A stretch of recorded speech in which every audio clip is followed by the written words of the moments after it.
Heisenberg का जो अनिश्चितता सिद्धांत है उसके अनुसार पोजीशन के अंदर जो निश्चितता है उसे डेल्टा एक्स, उसी समय मोमेंटम में जो अनिश्चितता है वो डेल्टा पी एक्स, दोनों एक ही डायरेक्शन में है। इन दोनों का जो मल्टीप्लिकेशन है वही वैल्यू में हमेशा ही h/2 से ज़्यादा होती है। ये है जो हाइजेनबर्ग का अनसर्टेनिटी प्रिंसिपल है, अनिश्चितता का सिद्धांत है।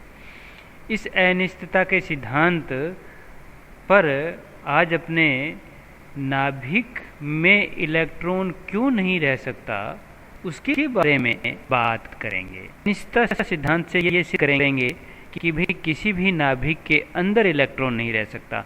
नाभिक के अंदर इलेक्ट्रॉन क्यों नहीं रह सकता? हम जानते हैं जो न्यूक्लियस होता है उसके अंदर न्यूक्लियॉन्स रहते हैं, मीन्स प्रोटॉन और न्यूट्रॉन ही रहते हैं। इलेक्ट्रॉन आउटर मोस्ट ऑर्बिट में जो है वो चक्कर काटते हैं न्यूक्लियस के चारों ओर। तो इलेक्ट्रॉन न्यूक्लियस में क्यों नहीं रह सकते? अनिश्चितता के सिद्धांत से यह सिद्ध करेंगे कि इलेक्ट्रॉन जो है वो न्यूक्लियस में नहीं रह सकता है।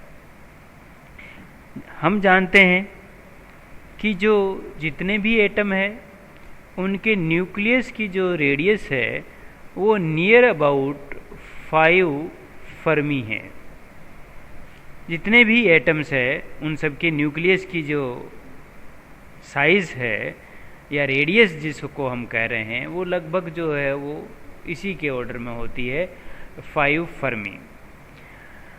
तो हम ये कह सकते हैं कि यदि इलेक्ट्रॉन न्यूक्लियस के अंदर रहे तो ज़रूरी है कि उसके लिए पोजीशन की जो अनसर्टेनिटी की जो वैल्यू होगी उसको हम डेल्टा एक्स यदि कहें तो वो लगभग रेडियस के इक्वल होगी और वो 5 फर्मी है और 1 फर्मी इक्वल टू 10⁻⁻15 मीटर होता है। तो हमें इलेक्ट्रॉन की अनिश्चितता का मान, पोजीशन में कितनी अनसर्टेनिटी है उसकी वैल्यू हमें पता चल गई। वो हमने रेडियस के इक्वल कहा है और वो है 5 × 10⁻⁻15 मीटर।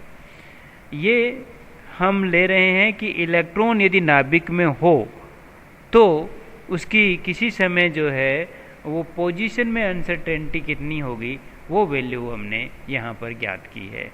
अब हमें, क्योंकि अनसर्टेनिटी प्रिंसिपल के अनुसार 2 चीज़ें चाहिए होती हैं, एक हमें पोजीशन में चाहिए और दूसरा हमें उसी डायरेक्शन के अंदर जो है उसकी मोमेंटम में क्या अनसर्टेनिटी है उसकी भी वैल्यू चाहिए और फिर हम इन दोनों का प्रोडक्ट करके वैल्यू ज्ञात करते हैं। तो अनसर्टेनिटी प्रिंसिपल से हमें मालूम है कि भाई delta x into delta P x जो है वो h/2, ये मैंने मिनिमम वैल्यू ली है क्योंकि अनसर्टेनिटी प्रिंसिपल के अनुसार ये वैल्यू जो है वो h/2 से जो है इन दोनों की जो प्रोडक्ट है वो h/2 से ज़्यादा ही होता है। मीन्स हम जानते हैं अनसर्टेनिटी प्रिंसिपल से del x del p x greater than और इक्वल टू h/2। तो मैं यहाँ पर ये जो है इक्वल टू h/2 ले रहा हूँ। डेट मीन्स इन दोनों का जो प्रोडक्ट है उसकी मिनिमम वैल्यू हम ले रहे हैं। तो यहाँ से हम अब डेल्टा पी एक्स की वैल्यू ज्ञात कर सकते हैं। डेल्टा पी एक्स हमारे पास में मिल जाएगा h/2 डेल्टा एक्स। यहाँ पर ये डेल्टा पी एक्स की वैल्यू अब अपने आप में जो है वो मिनिमम होगी। तो हमारे पास में डेल्टा पी एक्स की वैल्यू कितनी होगी तो हम h/ की भी वैल्यू पुट कर देंगे, डेल्टा एक्स की वैल्यू हमें मालूम है और हम इसको अब सोल्व करते हैं। Delta P x equal h/ की जो हमारे पास वैल्यू होती है वो होती है 1.054 into 10⁻⁻34 divided by 2 into delta x. Delta x के लिए हमारे पास है 5 × 10⁻⁻15। सॉल्व करें हम तो हमारे पास ये वैल्यू मिलती है 1.054 इंटू 10⁻⁻20 किलोग्राम मीटर पर सेकंड। तो हम ये कह सकते हैं कि जो मोमेंटम की जो मिनिमम वैल्यू है वो हमारे पास में हो गई 1.054 into 10⁻⁻20 kilogram metre divide by second. अब हम चाहते हैं कि जो इलेक्ट्रॉन यदि न्यूक्लियस में रहे तो उसके पास मिनिमम कितनी एनर्जी होनी चाहिए।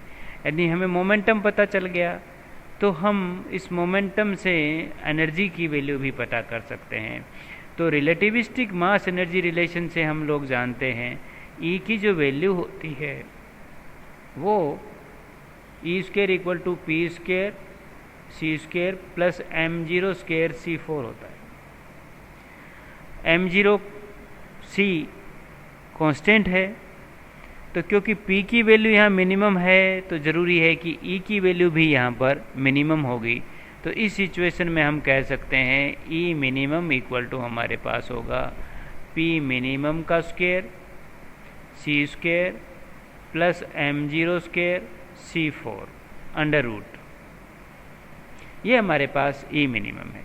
P मिनिमम की वैल्यू ये है हमारे पास में, यहाँ से इस P मिनिमम की वैल्यू यदि यहाँ हम पुट कर दें इसके अंदर तो फिर हमारे पास में E मिनिमम की वैल्यू पता चल जाएगी।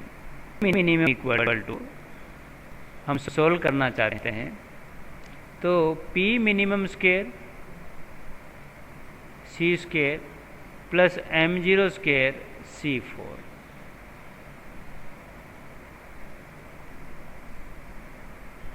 अब हमें मालूम है m0 C² की जो वैल्यू है वो 0.51 मिलियन इलेक्ट्रॉन वोल्ट होती है।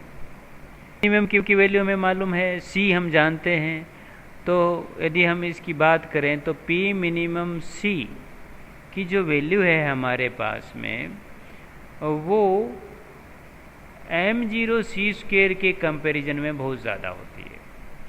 तो हम इस टर्म को छोड़ सकते हैं, नेग्लिजिबल हो गई है हमारे पास में। तो हम ये कह सकते हैं कि भाई E मिनिमम की जो वैल्यू है वो near equal to P minimum into C के इक्वल होगी। P मिनिमम हमारे पास में है 1.054 इंटू 10⁻⁻20। C की वैल्यू है हमारे पास 3 इंटू 10⁻8। ये हमारे पास जूल के अंदर आ गई। सोल्व करें तो इसकी वैल्यू हो जाती है 1.36 इंटू 10⁻⁻12 जूल।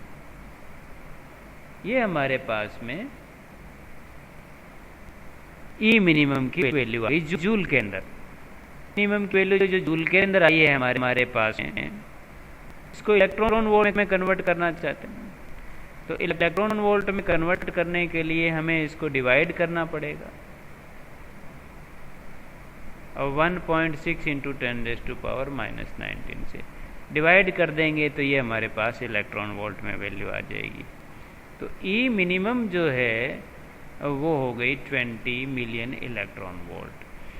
मीन्स न्यूक्लियस के अंदर कोई भी पार्टिकल रहना चाहता है तो उसके पास जो एनर्जी चाहिए मिनिमम, वो एनर्जी होनी चाहिए 20 मिलियन इलेक्ट्रॉन वोल्ट। यदि इतनी एनर्जी या इससे ज़्यादा एनर्जी है उसके पास में तो वो न्यूक्लियस में रह सकता है, यदि इससे कम एनर्जी है तो वो न्यूक्लियस में नहीं रह सकता है। अब यदि हम बीटा डीके की बात करें तो बीटा डीके के अंदर जो इलेक्ट्रॉन इमिट होते हैं और उन इलेक्ट्रॉनों की जो एनर्जी होती है वो near about 2 to 3 million electron volt energy हो। हम कह सकते हैं कि इलेक्ट्रॉनों के पास में 2 से 3 मिलियन इलेक्ट्रॉन वोल्ट ही एनर्जी होती है। और यदि वो न्यूक्लियस में रहना चाहते हैं तो उनके पास एनर्जी 20 मिलियन इलेक्ट्रॉन वोल्ट होनी चाहिए। मीन्स कोई भी जो भी पार्टिकल है वो न्यूक्लियस में यदि रहना चाहता है तो उसके पास minimum energy 20 million electron volt होनी चाहिए। जबकि इलेक्ट्रॉन के पास में एनर्जी ही कितनी है, 2 से लेकर 3 मिलियन इलेक्ट्रॉन वोल्ट है। इसका मतलब ये जो इलेक्ट्रॉन है वो कभी भी न्यूक्लियस के अंदर नहीं रह सकता। तो इससे अनसर्टेनिटी प्रिंसिपल से हम ये प्रूव कर सकते हैं कि जो इलेक्ट्रॉन है वो न्यूक्लियस के अंदर जो है वो नहीं रह सकता है।